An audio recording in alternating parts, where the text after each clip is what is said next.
जब एक हत्यारा झूठ का सहारा लेकर अपने प्राणों की रक्षा कर सकता है, जरा आप सोचिए सत्य में कितनी शक्ति समाई है। आज के उपदेश का भी यही विषय होगा। कहते हुए बुद्ध ने अपने शिष्यों को एक कथा सुनाई। एक व्यक्ति ने किसी की हत्या कर दी तो राजा के सिपाही उसके पीछे पड़ गए। वह किसी तरह जान बचाकर भागता रहा। तभी सामने नदी आ गई। उसे पार करना जान जोखिम में डालना, मगर सिपाहियों के हाथ पकड़ने का मतलब था फांसी या लंबी कैद। इसलिए उसे समझ में नहीं आ रहा था कि वह क्या करे। तभी वह व्यक्ति घबराकर इधर उधर देख रहा था।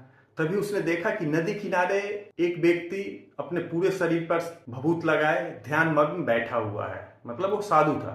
तो उसने सोचा क्यों न मैं भी साधु बन करके ऐसे ही बैठ जाऊं। तो उसने क्या किया, अपने पूरे शरीर पे भभूत लगाया और वो भी वहीं पे ध्यान में बैठ गया।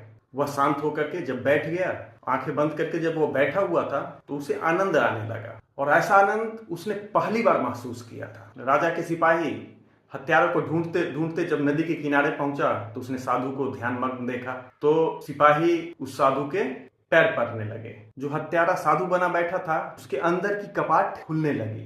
वह हैरान हुआ कि मैं तो केवल फरेबी साधु हूं, मगर इन्हें क्या दिखाई पड़ गया जो इन्होंने मेरे पैर छू लिए। उसके मन में ये विचार आया, जब झूठ इतना कारगर हो सकता है तो सत्य की कितनी बड़ी महिमा होगी। सिपाही पैर छू करके चले गए, पर वह हत्यारा अब बिल्कुल पूरी तरह बदल चुका था। उसके जीवन में एक नई क्रांति आ गई, क्योंकि उसने देखा जब झूठी साधुता को इतनी बड़ी सम्मान मिल सकती है तो सच्ची साधुता को कितनी श्रद्धा मिलेगी। बरसों से बंद उसकी आंखें खुल गई और उसका जीवन बिल्कुल बदल गया। धन्यवाद मेरे दोस्त।